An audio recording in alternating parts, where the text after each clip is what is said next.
मोदी का एक बयान इस वक्त चर्चा का विषय बना हुआ है। आखिरकार पीएम मोदी ने क्यों कहा कि सोना न खरीदें? वहीं दूसरी तरफ नेतन्याहू ने इस वीडियो में एक बड़ा खुलासा किया है। और क्या भारत जानता है और जानता था कि ये लड़ाई कुछ ऐसा मोड़ लेगी? जियोपॉलिटिक्स में बहुत कुछ चल रहा है, हमेशा की तरह जानने को मिलेगा बहुत कुछ। आइए जानते हैं इन खबरों को विस्तार से। अभी अगर आप देखें, ईरान ने एक प्रस्ताव भेजा था और उस प्रस्ताव को डोनाल्ड ट्रंप ने रिजेक्ट कर दिया है। डोनाल्ड ट्रंप के रिजेक्ट करने के बाद अब ईरान की एम्बेसी क्या लिखती है वो देखिए। एक तो ना सबसे अजीब सी बात है कि ये जो एम्बेसी की तरफ से ट्वीट वगैरह आता है, इससे पूरी डिप्लोमेसी ही फेल हो जा रही है। डोनाल्ड ट्रंप के बारे में ये चीज जाना जाता है कि वो अजीब तरीके से ट्वीट करते हैं या अजीब तरीके से करते हैं कई काम, पर ईरान की एम्बेसी भी कम नहीं है। ईरान की अलग अलग एम्बेसी जवाब देती रहती है डोनाल्ड ट्रंप को, और इस जवाब के क्रम में कई बार ऐसी चीजें देखने को मिलता है जो डिप्लोमेसी के लिए समस्या बन सकती है। अब यहाँ पर क्या कहा ईरान की एम्बेसी ने? ईरान की एम्बेसी ने ये समझाने की कोशिश की कि डोनाल्ड ट्रंप सिर्फ अपने ऊपर अटेंशन चाहते हैं, वो एक बच्चे की तरह हैं वगैरह वगैरह। लेकिन सच क्या है? सच ये है कि डोनाल्ड ट्रंप इस वक्त घेर कर बैठे हैं ईरान को, और ईरान ने भी स्ट्रेट ऑफ हॉर्मुज को लॉक कर दिया है। अब इसका असर दुनिया भर में होना शुरू हो गया है और आगे लोग सोच रहे हैं कि ये रिजेक्ट हो गया तो रिजेक्ट होने का क्या मतलब है? क्या यहाँ पर आगे बात बनेगी या फिर आगे बात बिगड़ेगी? तो इसका अंदाजा आप कुछ ऐसे लगाइए। अभी एक इंटरव्यू दे रहे थे इजराइल के पीएम नेतन्याहू, और इस इंटरव्यू में इन्होंने दो बातें कही। पहली बात, ये ट्वीट देखिए। इसमें नेतन्याहू ये बता रहे थे कि जब मैं पहली बार मिलने गया बिल क्लिंटन से, मैंने बिल क्लिंटन से मुलाकात की, फिर मैंने ट्रंप से मुलाकात की साल 2016 में। ट्रंप ने मुझे उस समय कहा कि देखो, ईरान को हम न्यूक्लियर हथियार बनाने नहीं दे सकते हैं।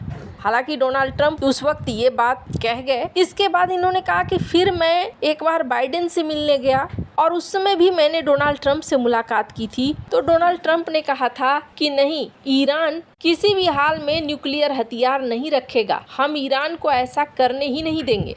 उसके बाद ये भी देखने को मिला कि इनसे जब सीधे सीधे सवाल पूछा गया कि क्या अब शांति हो गई है ईरान में और इजराइल की ये लड़ाई में, तो इन्होंने क्या जवाब दिया है, मैं चाहती हूँ एक बार आप सुने तो आपको अंदाजा लग जाएगा।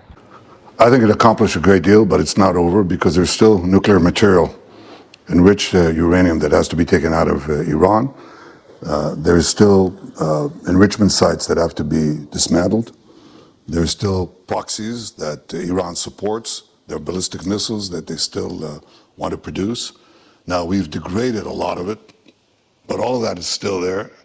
And there's work to be done. यहाँ पर इन्होंने जवाब दिया कि जब तक यूरेनियम बाहर नहीं निकाला जाता है तब तक शांति नहीं है। हम ईरान के पास यूरेनियम नहीं रहने दे सकते हैं। सवालकर्ता ने ये भी सवाल कर दिया कि अच्छा, इसका मतलब है कि आप फोर्स का इस्तेमाल करेंगे, बल का इस्तेमाल करेंगे? यहाँ पर इन्होंने गोल मटोल जवाब दे दिया, लेकिन ये बताता है कि ईरान मामले में इजराइल और अमेरिका पूरी तरीके से क्लियर हैं कि उन्हें इनके न्यूक्लियर प्रोग्राम को हर हाल में रोकना है। ये अब दिख रहा है एक लंबी समस्या है। इसी बीच अगर आप देखें तो पीएम मोदी का एक बयान आता है, जिस बयान में पीएम मोदी ने लोगों से अपील की है। इस वीडियो को सुनिए। क्यों हमें विदेशी मुद्रा बचाने के जो भी रास्ते हम लोग अपना सकते हैं, हमें बताना होगा। साथियों, गोल्ड यानी सोने की खरीद एक और पहलू है जिसमें विदेशी मुद्रा बहुत अधिक खर्च होती है। एक जमाना था जब संकट आता था, कोई युद्ध होता था, तो लोग देश हित में सोना दान दे देते थे। आज दान की जरूरत नहीं है, लेकिन देश हित में हमको ये तय करना पड़ेगा कि साल भर तक घर में कोई भी फंक्शन हो, कोई भी कार्यक्रम हो, हम सोने के गहने नहीं खरीदेंगे, सोना नहीं खरीदेंगे। विदेशी मुद्रा बचाने के लिए हमारी देशभक्ति हमें चुनौती दे रही है और हमें इस चुनौती को स्वीकार करते हुए विदेशी मुद्रा को बचाना होगा।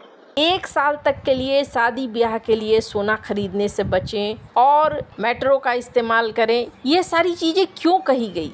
इसके पीछे एक बड़ा कारण है क्रूड ऑयल यानी कच्चे तेल की कीमत जो $70 प्रति बैरल से बढ़कर अब $120 से ऊपर पहुंच गई है। भारत की समस्या क्या है? भारत अपनी जरूरत का 85% तेल खरीदता है। भारत दुनिया के सबसे बड़े गोल्ड इंपोर्टर में भी शामिल है। तेल और सोना दोनों खरीदने के लिए भारत को डॉलर में भुगतान करना पड़ता है। ऐसे में तेल महंगा हो गया और लोग बड़ी मात्रा में सोना खरीदते रहे तो भारत को बहुत ज्यादा डॉलर खर्च करने पड़ते हैं। इससे विदेशी मुद्रा भंडार पर दबाव पड़ता है, रुपया कमजोर हो सकता है, महंगाई बढ़ सकती है, पेट्रोल और डीजल और महंगे हो सकते हैं। इसलिए वर्क फ्रॉम होम को फिर बढ़ावा देना, पब्लिक ट्रांसपोर्ट, कार पूलिंग का इस्तेमाल करना, गैर जरूरी विदेशी यात्राएं कम करना, इलेक्ट्रिक व्हीकल अपनाना, शादी के लिए सोने की खरीद टालना, खाने के तेल की खपत कम करना भी कहा गया है। सरकार की चिंता ये भी है कि अगर तेल संकट लंबा चला तो भारत के लिए महंगाई वगैरह बढ़ना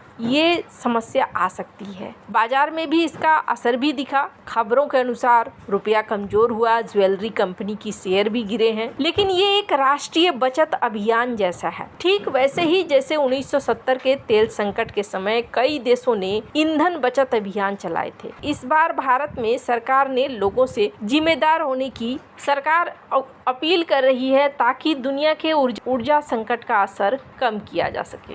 खैर, अब मैंने कहा कि क्या भारत को ये चीज पता था? मैं ऐसा क्यों कह रही हूँ? आपने एक चीज नोटिस किया होगा, पाकिस्तान बीच में कूदा, पाकिस्तान ने यहाँ मान मनव्वल करने की कोशिश की, लेकिन उस समय भी भारत दूर दूर रहा और भारत ने ये बात कहा कि ये जल्दबाजी होगी, ये सोच लेना कि ये युद्ध खत्म हो गया है। पर आगे क्या होगा? क्या एक बड़ी लड़ाई यहाँ पर होगी? अब बहुत कुछ कब होगा तो मैं आपको बता दूं। शी जिनपिंग डोनाल्ड ट्रंप के मिलने के बाद राजनीति आपको थोड़ी बदलती हुई नजर आई और उसके बाद ही देखने को मिलेगा कि आगे क्या होता है। अभी फिलहाल सीज फायर ही है, छोटी मोटी घटनाएं हो रही हैं, एक दूसरे के ऊपर छोटे छोटे अटैक हो रहे हैं। लेकिन इस बयान के बाद डोनाल्ड ट्रंप के एक चीज तो साफ दिख गया है कि अब ये जो बातचीत थी ये बातचीत फेल हो चुकी है। और बातचीत फेल होने का मतलब ये है कि दोनों ही देशों को अब पूरी छूट है आगे क्या करेंगे। हालांकि ऐसे बयानों से ही अमेरिका का स्टॉक मार्केट भी हिला हुआ है, सोने का प्राइस भी हिला हुआ है और दूसरी तरफ चाइना की तरफ से न्योता देखने को मिल रहा है। अब ऑफिशियल